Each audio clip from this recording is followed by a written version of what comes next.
All right, we are at the top of the hour. My name is Sheldon. Hello, everybody. This is a Guava webinar. This one in particular is Archiving Imperatives for Financial Services. Again, my name is Sheldon. I'm a marketing manager here at Guava, and I'm here with Q Mangus. He's the Director of Product Marketing here at Guava. I just wanted to start off by thanking everyone for attending the webinar, and hope you'll find a lot of great stuff today. We're going to have a Q&A session addressing the most frequent questions we get regarding uh, archiving best practices, especially as it deals with financial firms. I'll be asking some of the questions. Q will be answering them. We have a number of topics, questions to get through, kind of top questions we get. However, your questions are the most important, so if we don't address it or something comes up, please share that with us in the Q&A panel, the chat panel, and Q and I will be sure to catch those and we can address them. You just do that by clicking on the Q&A or the chat icon, and you can type them in there. And we'll have a few questions to ask you guys as well. Yeah, Q? Thanks everyone for being here. Really excited to bring you this webinar on the topic here, and really hope you can benefit from what we're going to present.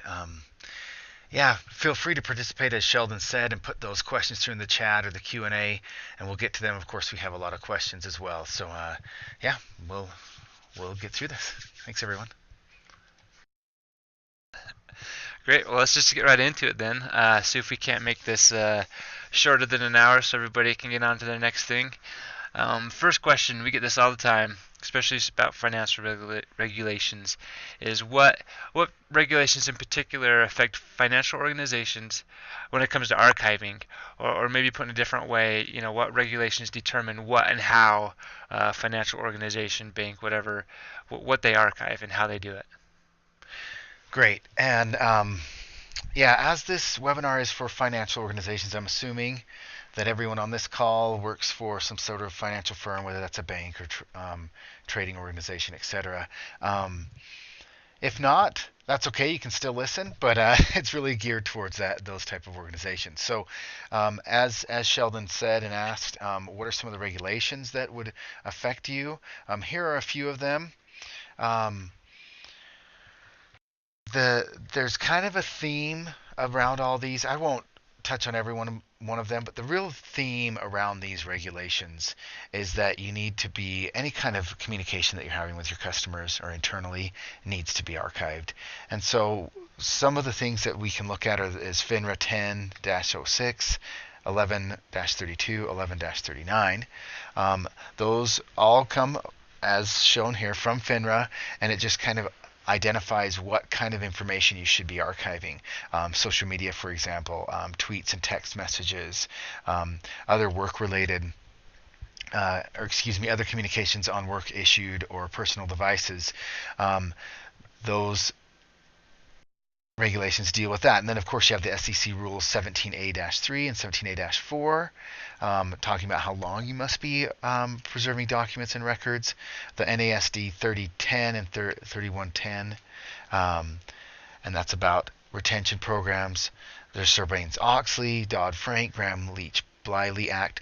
Basically, as you can see, and you can look over this slide a little bit, is that it really touches on the fact that your communication, electronic communication, whether that's email, social media, um, text messages, mobile communication, that stuff needs to be archived and it needs to be accessible. And you're actually needing to archive that for a certain amount of time, as you see, like on the SEC rule, 3 to 6 years.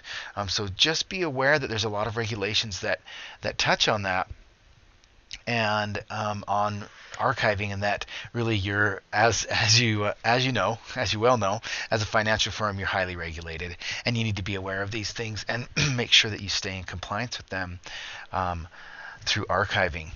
And so, kind of to summarize everything that we said, is what those regulations really mean when you get down to the meat of it, is that your electronic communication, whether that's email, social media, or mobile, must be archived. And it must be archived for a certain amount of time, and it must be readily accessible. So that's the crux of it right there, is that you archive that and you have it readily accessible. Awesome. Before we go into, I guess, the email, instant messaging, mobile stuff, are there any other reasons, or other than just the regulations, compliance regulations, as to why an organization should be archiving? Yeah, great question. That's a big one that we get a lot of, and so one of the big things to remember when it comes to archiving is that there's just a real good reason to do it is to be able to manage your data, be able to have quick and easy access to everything that's going on in your organization, right? There's all kinds of things that you have to worry about when it comes to your data. You have to worry about files, um, all the programs that you're running. Well, of course, the same thing applies when it comes to your electronic communication, when it comes to your email, when it comes to your social media, when it comes to your mobile communication. You need to be able to manage that data. You need to be able to access it, see what's happening with your organization, and that's a big, huge reason to archive.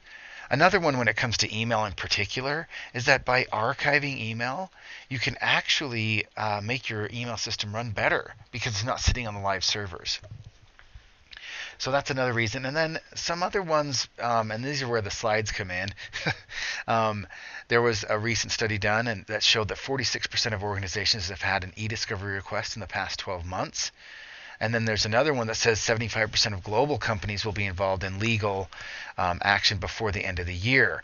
And so that's another reason why you should be archiving is that you're probably more than likely going to be involved in some sort of litigation, e-discovery, or something where you're going to have to produce those records. And so that's the other reason to be archiving is that you could potentially be involved in litigation or e-discovery. So to summarize, your reasons for archiving obviously are the regulations, your data management, and then of course being prepared for litigation or e-discovery. Awesome. That's actually reminded me of a company that came and talked to us at an event saying that the e-discovery was just like off the hook and they needed a better way to get that to search their archives, and that they were losing court battles because they weren't archiving. This was before, I guess, before they implemented an archive system. Their policy was to just like don't keep it, can't do anything, and so the court was automatically ruling with the opposing party because they had no proof, no nothing, right? Let's get into the mobile and social. More and more businesses are conducting, business via mobile devices. What do we do about archiving mobile, and what about things like BYOD, bringing your own device? Yeah, that's asked of us a lot is what's going on with mobile, right? Because things have changed a lot. Um, we know that mobile devices are everywhere, right? And I bet if you looked around your company right now, most of the employees there are using some sort of mobile device. And as we talked about when it comes to regulations and just managing your data, is mobile communication needs to be viewed the same as email or social media for archiving. So the key is when you ask what should we be doing about mobile, first and foremost you need a policy. And that policy needs to state what is and is not appropriate for mobile communication. And it needs to say if your employees are allowed to bring their own devices and access your systems. And I know that this can vary depending on what kind of organization you are. Banks may be doing something different than a trading organization. There's a lot of different things that your mobile communication policy needs to state. And so I would suggest first and foremost is you need that policy. You need to make sure that all your employees understand that policy and that they have buy-off on it. Maybe there's something where you have a training and you have them all sign off and they can so that they can see what the policy is, and you could know that they understand that policy and that they have agreed to comply with it. You may even have the ability to have an opt-out where they're going to opt out of archiving for all their mobile, but then they're not going to be able to access anything using their device. You may have your policy that states that you can only use mobile devices that are issued by the company.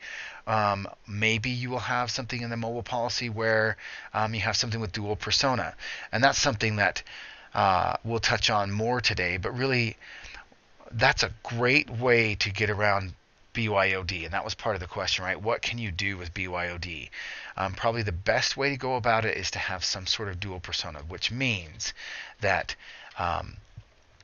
your employees can communicate personally using the native, like say text messaging or the phone, but there would be a separate app that is just for business communication, so that they can text and call for business on that same mobile device without having to carry around a separate device, and without having to worry about personal and business getting mixed together. So that's a real good solution for BYOD.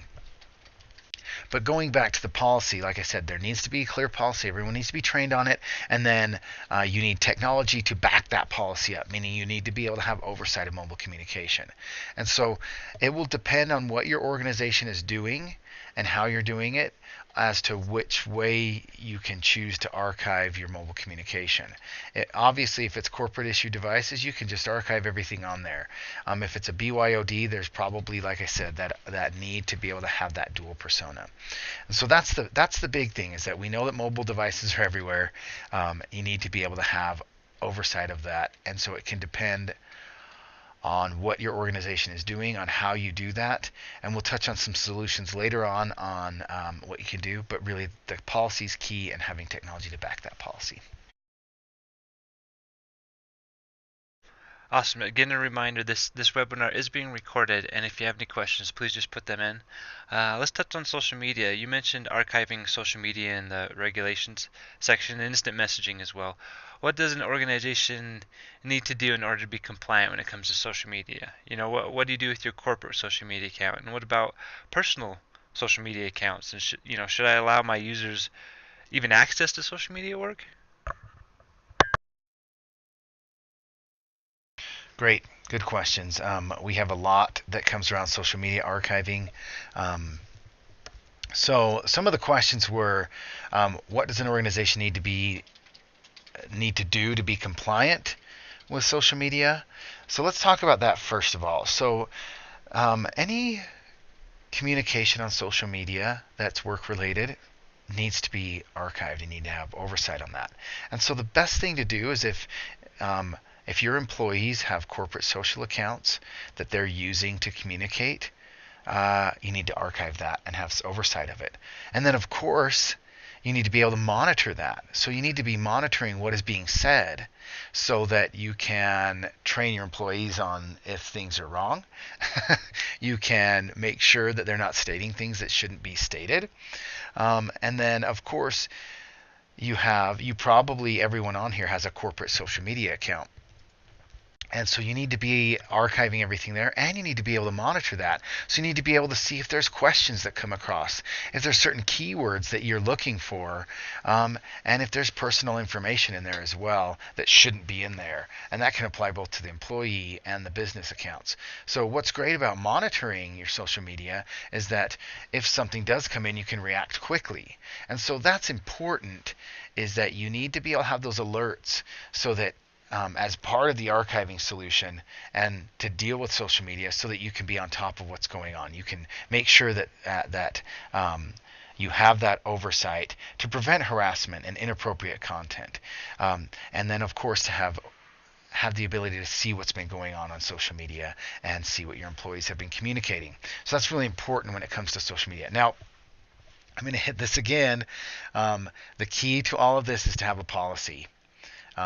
So I would suggest that you have a that you have an electronic communication policy.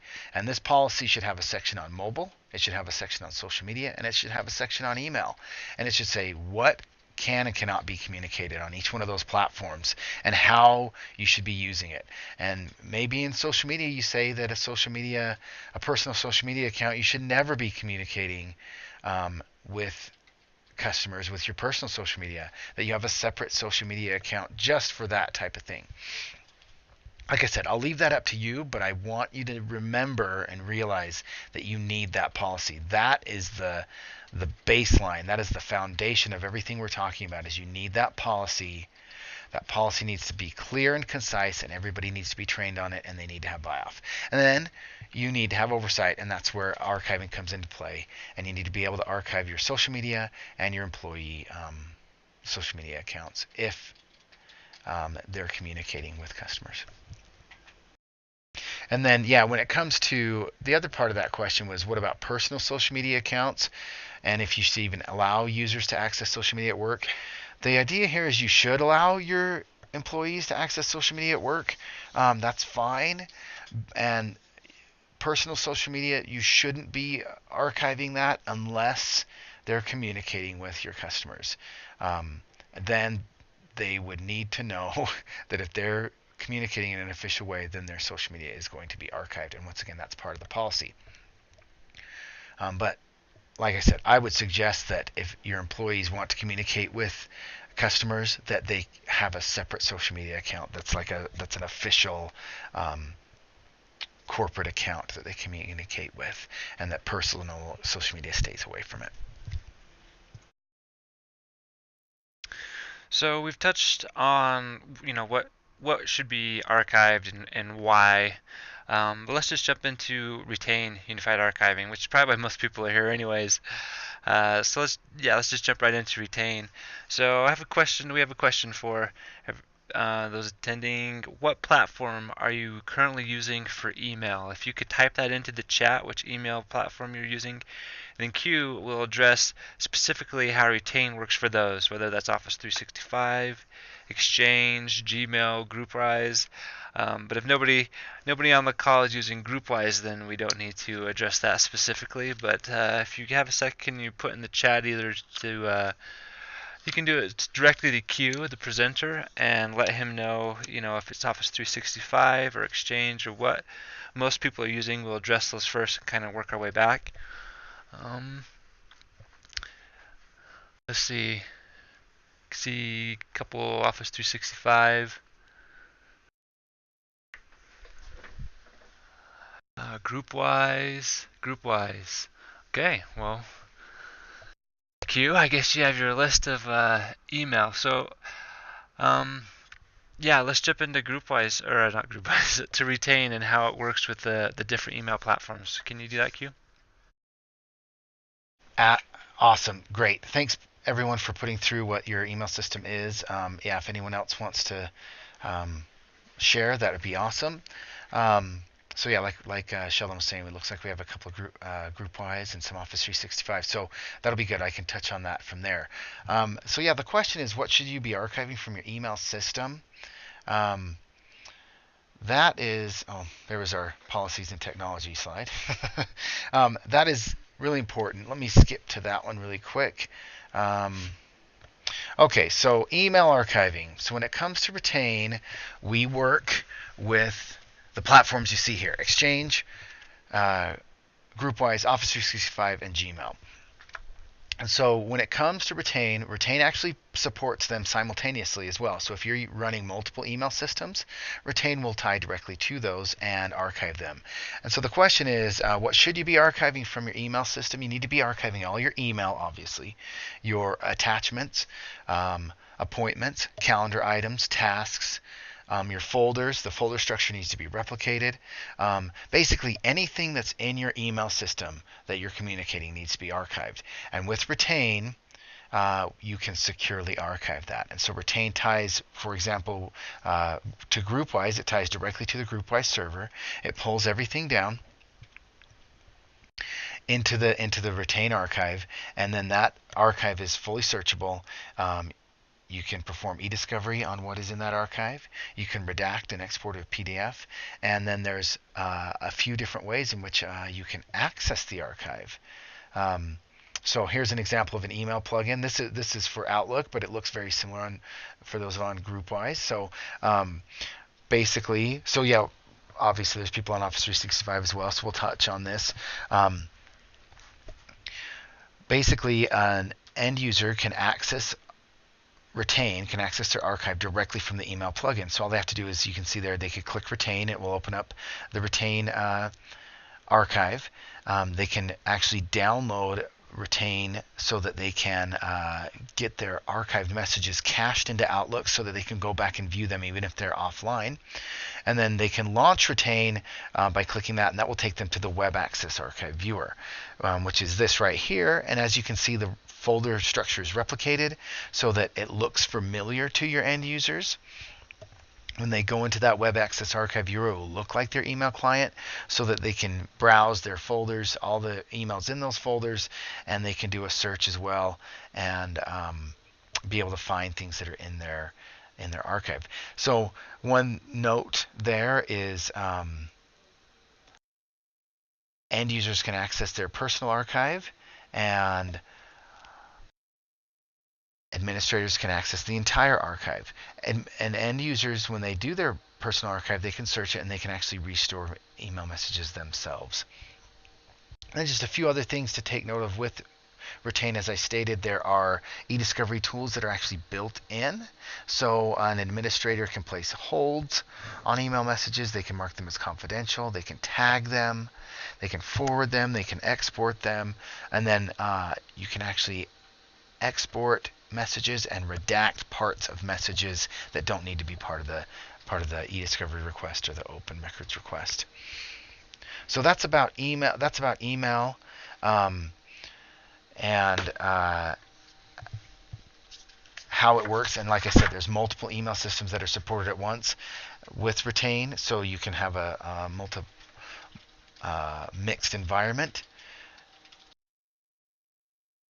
And you can search the entire archive, export, perform e-discovery. It looks like a question just came in, so I was pausing there for a minute. It says, can they delete their archived email, or is that for only the admin? So I'm assuming that's if an end user can delete their archived email. So you can grant that right. So everything you see up here on the screen from this screenshot where it says litigation, hold, tags, delete, forward, export, this view is for an administrator. So an administrator can do all of those things. However, there is a access rights, so you can grant different rights to different users. So if you want to give an end user the ability to delete their own archived email, you can.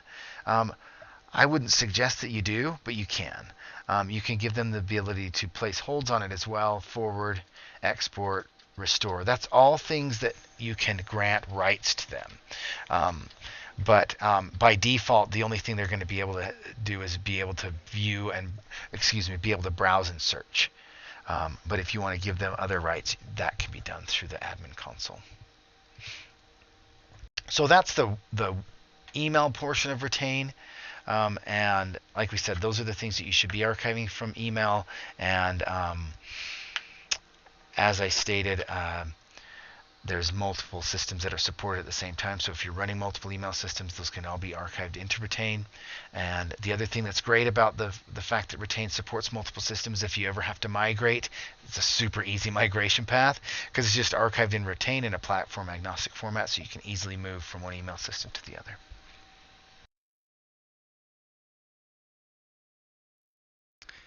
Okay, just realized I was on mute instead of talking. Okay. Financial organizations. You talked about email. Can you give us the rundown on how Retain works with social media and mobile communication?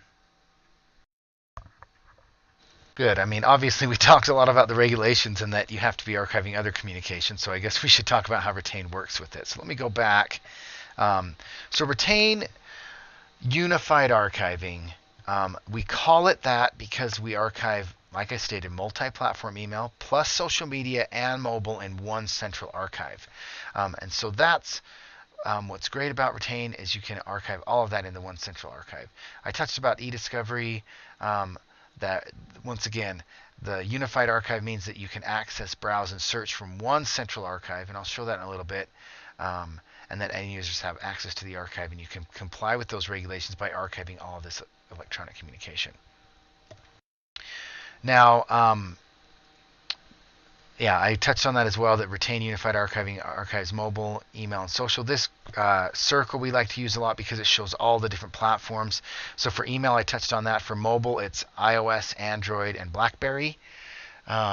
For social media, it's Pinterest, Instagram, LinkedIn, Google+, Twitter, Facebook, YouTube, um, Vimeo, and Flickr is all archived in Retain. And so touching on each of the different platforms, we touched on email already. You saw that. Let's touch on, there's the search capabilities. I'll talk about that in just a moment. But let's touch first on social media. So with social media, what's great here is you can actually monitor and archive social media. I touched on the reasons for that earlier. Let's touch on how Retain does it. So what Retain does is it actually captures basically everything that's communicated on social media. So we're talking pictures, videos, GIFs, and other data formats.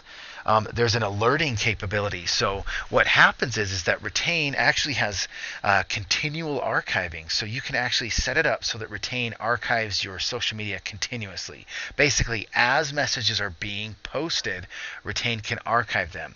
And what's great about that is that you can set up alerts in Retain for keywords, questions, and personal identifiable info. So if you have, say somebody tweets to your organization, sends you a tweet, and they have a question in there, you want to be able to quickly get to that question and answer them. Well, with Retain, you could set up an alert that will alert the appropriate people. You can send out an email if you'd like that will say, hey, there's a question from this person. Here's the email, or excuse me, here's the contact, here's the tweet that they sent. Should probably respond to them. That's all customizable, and you can do that. And so that's kind of makes it more than just an archiving solution. You can actually monitor what's happening. And then if you have keywords that you want to prevent somebody from communicating, say there's some sort of you want, let's say, slam dunk, right? If you have somebody who's saying that this investment is a slam dunk, maybe that's a keyword that you don't want people saying because it could be misleading, right? And so you have that ability to scan for those keywords and alert that has been posted. And so then you can take the appropriate action from there.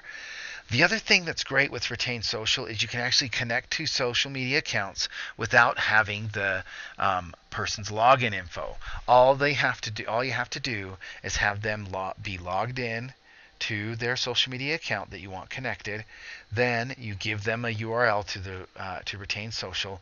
They hit that, and then it will say, do you want this app to access your social media? And boom, it's now connected. So you don't have to get the user's login info. You can just have them be logged into their social media account, and then it connects directly to Retain Social. And then what's great is that gives you the ability to archive whether they're on or off the network.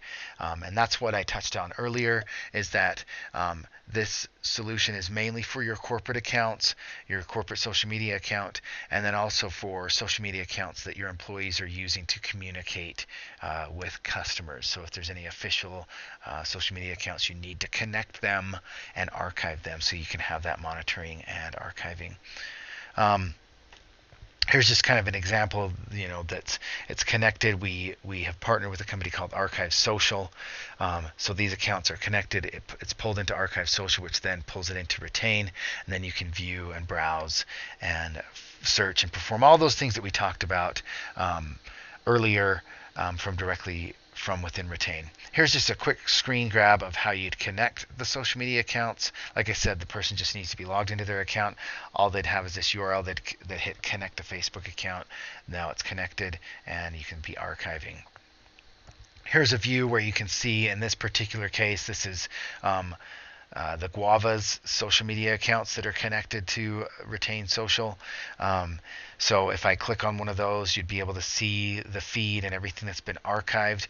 And then what's great in particular with YouTube, for example, is it actually archives the video. So it's actually in the archive, so you can go back and see all the videos that have been archived. And for those of you who have YouTube pages, you know that you're probably changing videos all the time. I know that we do. And so you can go back and view archived videos and what the previous videos were that you may have taken down. And the comments are also archived as well. So then if you clicked on the, like for example, the @Guava account, you're going to see this. This is a view of a few of the tweets. And actually, as you see it, you have the picture that was in that tweet. And everything is archived the way that it was presented. And so now you can see those messages that were sent out, and you can see the pictures that were attached there. One other nice thing here with Retain Social, when it comes to social media, is you can actually get a sentiment rating. So you can see with your social media accounts what the sentiment is. If things are positive, if you're getting comments and retweets and likes and favorites that are positive, or if you're getting things that are being said about your organization that may be negative, you can start to see what the trends are, and you can actually drill down in further and see trends over time. So that's the social media piece.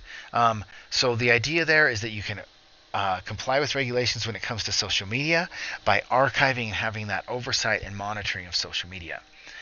Now, when it comes to mobile, there's some innovative things that we're doing. So we obviously, as I stated before, archive Android, BlackBerry, and iOS. So that gives you the ability to archive SMS, MMS text messages, phone call logs, encrypted communication.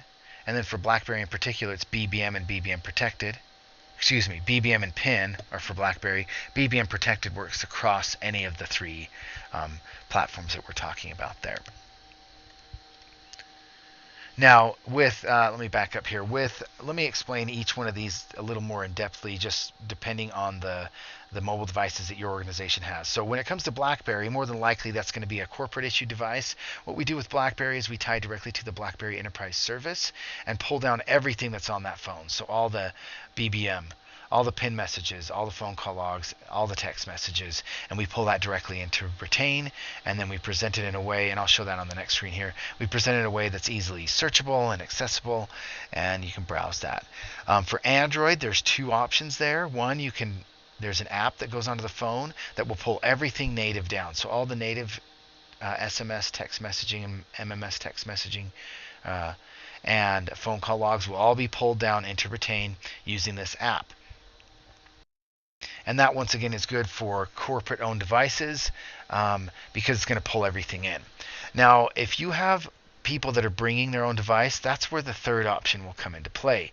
And that is with Android and iOS, the way that it works, particularly with iOS, is there's a separate app that goes onto the phone. And we've partnered with a company called CellTrust to provide a mobile business number. So you install that app onto each one of the user's phones, their own personal phone.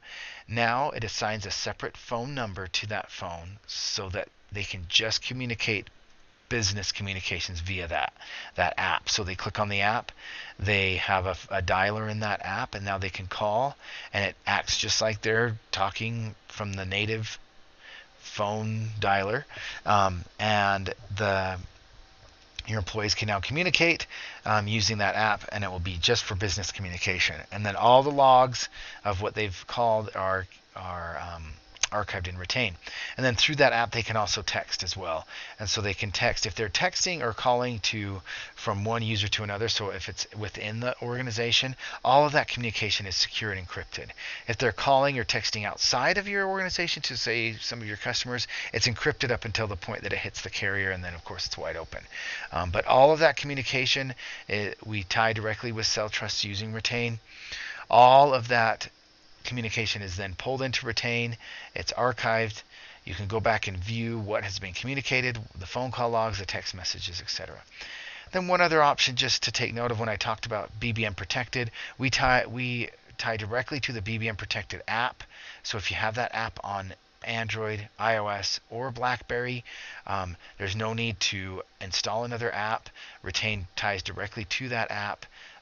Natively, we've worked closely with BlackBerry, so now you have an ability to have those mobile messages with BBM protected, which are fully encrypted and secure, that can be archived. So now the way that works is both the person in your organization and the person that they're talking to need to both have that BBM protected app, and then they can communicate that way, and then you can pull them down. into Retain. So that's an option for you as well, but that's how it works with the mobile archiving.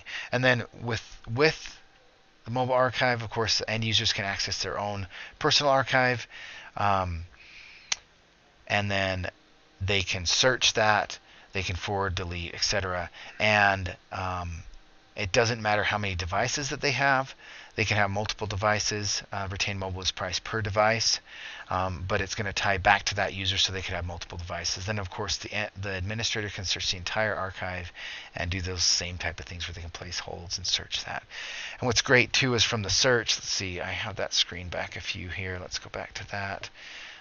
With one search, everything will come in. And so that's one of the great things with Retain is that you can do one search and pull in all communication, whether that's email, social media, or mobile, and it will come into that one central search.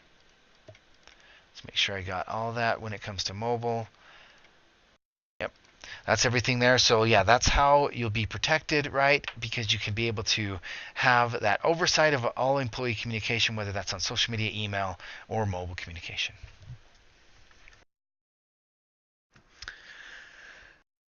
See, it looks like you went into some detail right there about the e-discovery of what Retain can do for I guess compliance as well as FOIA requests or anything like that. Let's see. I guess our next question. I don't know if you noticed, everybody. I put into the chat a link to an Infotech report, an analyst report, which they say Guava. And this time it's a direct quote here. Guava has the best value for highly regulated enterprises through the best practices information for finance and healthcare. Which leads me to my next question: is how is Retain different from other archiving solutions? Perfect. Great question and great comment, Sheldon, about the Infotech report. I'd encourage everybody to check that out. As Sheldon said, the Retain has been named the best value for financial and healthcare, and so it can really help you out there and help you be sure that you're in compliance with regulations and that you can do it in an affordable way. Right? And that's a question we get asked a lot as well, is archiving worth it? Is the price of archiving worth it? And just think of it like, it's a cost of doing business. It's something that you need to have, because what could happen, as Sheldon stated earlier, if you don't have an archive, is you could keep losing court cases because you don't have the information. And then, of course, you don't have that oversight as well.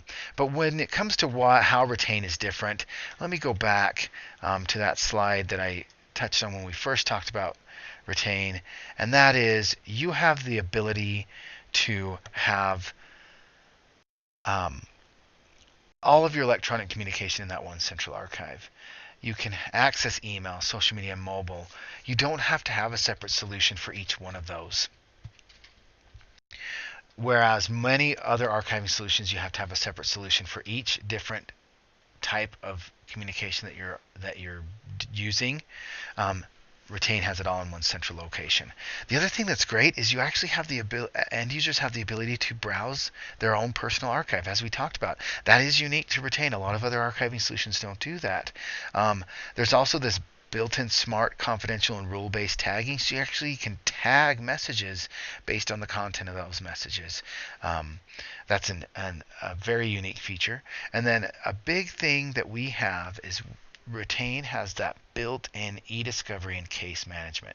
So you don't have to worry about getting another solution for e-discovery to be able to search and browse and place litigation holds and produce messages for in PDF and for court cases. That's all done with Retain. And you can even redact information. So if there's information within a message that should not be part of litigation or should not be part of a records request, you can redact that and make sure that that's not there. So that's really what makes Retain different, is the ability to access your archive. You can access it via the Web Access Viewer, the email plugin, the Retain Archive app, and there's also what we call the standalone archive viewer, where you can actually export a subset of the archive, and that subset is fully indexed and can be placed on portable media like a DVD, a jump drive, or even placed on, let's say, Dropbox. It can be handed to an outside team. They can now search that subset and be able to perform redaction and be prepared for litigation. So that's what makes Retain different, is that ability to access those other built-in tools and that unified archive of all electronic communication.